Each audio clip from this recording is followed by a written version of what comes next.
আজকের এই ভিডিওতে দ্বাদশ শ্রেণীর তৃতীয় সেমিস্টারের রাষ্ট্রবিজ্ঞান পরীক্ষার প্রশ্নপত্র এর সম্পূর্ণ সমাধান করে দেবো আজকের এই ভিডিওতে। তাহলে চলো রাষ্ট্রবিজ্ঞান প্রশ্নপত্রটি তোমাদের এই ভিডিওতে সমাধান করে দিচ্ছি।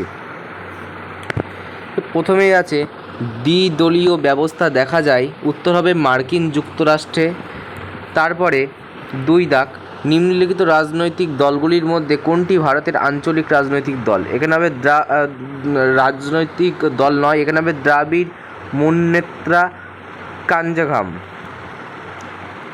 তারপরে 3 দাগ, এখানে বিবৃতির সঠিক হবে তোমার ডি দাগ। তারপরে নেক্সট প্রশ্ন, ভারত পাকিস্তান মধ্যে সিন্ধু বন্টন চুক্তি স্বাক্ষরিত হয় 1972 সালে। তারপরে 5 দাগ, ভারত হলো মার্কিন কৌশলের লিনচ পিন অর্থাৎ অপরিহার্য অঙ্গ, উক্তিটি করেছেন জর্জ বুশ। তারপরে 6 দাগ, গ্লাসনস্তো ও পেরেস্ত্রোকা নীতি ঘোষণা করেন মিখাইল গর্বাচেভ। তারপরে 7 দাগ, ঠান্ডা যুদ্ধের সময় যে সামরিক জোটটি পশ্চিমী দেশগুলির নেতৃত্বে গঠিত হয়েছিল তা হলো ন্যাটো, মানে নর্থ আটলান্টিক ট্রিটি অর্গানাইজেশন। তারপরে 8 দাগ, স্টার্ট এর পুরো নাম কি? যেটা আমি তো তোমাদের সাজেশনে ছিল, আমার দেওয়া সাজেশন থেকে কিন্তু এটা এসে গেছে, স্ট্র্যাটেজিক আর্মস রেডিয়েশন ট্রিটি। তারপরে 9 দাগ, উল্লেখিত ঘটনার কালক্রম অনুসারে এবং সঠিক বিকল্পটি চিহ্নিত করো। এখানে হবে তোমাদের, খুব সম্ভবত এটার আমি উত্তর করিনি, কিন্তু এটা হবে বি দাগ।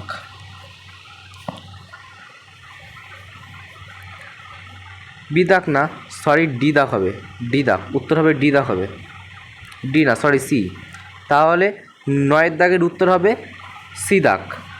তারপরে 10 দাগ, দাতাত শব্দটির অর্থ হলো 2 দেশের মধ্যে অবিশ্বাসপূর্ণ সম্পর্ককে সহজ করে তোলা। তারপরে তোমাদের নেক্সট প্রশ্ন 11 দাগ, কোন প্রধানমন্ত্রী ভারতের পূর্বে তাকাও নীতির রূপকার ছিলেন? এটা হবে ডক্টর মনমোহন সিং। তারপরে 12 দাগ, ভারতের দ্বিতীয় পারমাণবিক পরীক্ষার সাংকেতিক চিহ্ন হলো শান্তি মিশন। 13 দাগ, ভারত চীনের মধ্যে যে ডোকলাম সংকট কোন সালে হয়? 2018। 14 দাগ, ভারত এবং মার্কিন যুক্তরাষ্ট্র কোন কৌশলগত নিরপেক্ষমূলক সংলাপের সদস্য? সিয়াটো। আর 15 দাগ, ভারত বন্ধন এক্সপ্রেস রেল পরিষেবা চালু হয়েছিল কোন রাষ্ট্রের সাথে? সঠিক উত্তর ভুটান। তার 16 দাগ, জোট নিরপেক্ষ আন্দোলনের প্রথম শীর্ষ সম্মেলন হয় বেলগ্রেডে। তারপর 17 দাগ, ঠান্ডা যুদ্ধকে ড্যাশ দীর্ঘ শান্তি বলেছেন জর্জ কেনান। তারপরে এনপিটি স্বাক্ষরিত হয়েছিল কোন সালে? 1968 সালে। এটাও ছিল আমাদের কমনের মধ্যে প্রশ্ন। 19 দাগ, সম্মিলিত জাতিপুঞ্জের সনদ গৃহীত হয়েছিল সান ফ্রান্সিসকো সম্মেলনে। তারপর 20 দাগের সঠিক হবে ডি দাগ, ইউনেস্কোর। তারপরে 21 দাগ, ছত্তিশগড় রাজ্যটি যে রাজ্যের অন্তর্গত ছিল তা হলো ঝাড়খণ্ড। মণিপুর পূর্ণ রাজ্যের মর্যাদা লাভ করে কোন সালে? 15 মার্চ 1980 সালে। 23 দাগ, এখানে সঠিক উত্তর হবে ডি। তারপরে তোমাদের নেক্সট প্রশ্ন আছে, ভারতের দলত্যাগ বিরোধী আইন প্রণীত হয় ড্যাশ সালে? 1985 সালে। এটাও ছিল আমাদের কমনের মধ্যে প্রশ্ন। তারপরে 25 দাগ, রাজনৈতিক দল ছাড়া আধুনিক রাজনৈতিক ব্যবস্থা কল্পনা করা কঠিন, এটি বলেছেন জোসেফ শুমপিটার। তারপরে 26 দাগ, সম্মিলিত জাতিপুঞ্জের বর্তমান সচিব হলো ট্রিগভিলি। এটাও ছিল আমাদের কমনের মধ্যে। তারপরে এলটিটিই পুরো নাম কি? লাইব্রেরিজম অফ তামিল টাইগার্স এলাম। তারপরে 28 দাগ, মানবাধিকার দিবস কবে পালন করা হয়? 10 ডিসেম্বর। তারপরে নেক্সট প্রশ্ন, কোন সালে করোনা ভাইরাস প্রথম চীনের হুয়াই প্রদেশে ছড়িয়ে পড়ে? 2019। 30 দাগ। পাশাপাশি এটা তোমাদের সঠিক হবে যে সি দাগ, অপশান সি।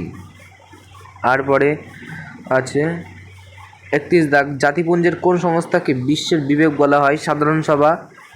তারপরে 32, নিরাপত্তা পরিষদের অস্থায়ী সদস্যকালে কার্যকালের মেয়াদ 2 বছর, এটাও ছিল কমন। 33 দাগ, কে সাধারণ সভাকে town meeting of the world বলেছেন? এটা হবে গুডরিচ। 34 দাগ, সম্মিলিত জাতিপুঞ্জের 193তম সদস্য রাষ্ট্র হলো দক্ষিণ সুদান, এটাও ছিল আমাদের কমন। বিশ্ব ব্যাংকের সদর দপ্তর অবস্থিত এটা ওয়াশিংটনে, এটাও ছিল কমন। 36 দাগ, নিচের সন্ত্রাসী হামলাগুলিতে কালক্রমে অনুসারে সাজাও, এটা হবে ডি দাগ, অপশান।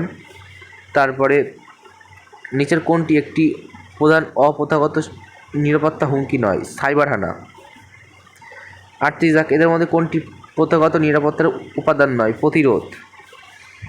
তারপর 39 দাগ, ভারতীয় পার্লামেন্টে রাজ্য পুনর্গঠন আইন পাশ করে 15 আগস্ট 1956, এটাও ছিল আমাদের কমনের মধ্যে ছিল, আমাদের সাজেশন এসে গেছিলো। 40 দাগ, কত সালে জম্মু ও কাশ্মীরের 370 নম্বর ধারা বাতিল হয়? 2019 সালে। এই হলো তোমাদের প্রশ্নপত্র, যেটা আমি সমাধান করে দিলাম।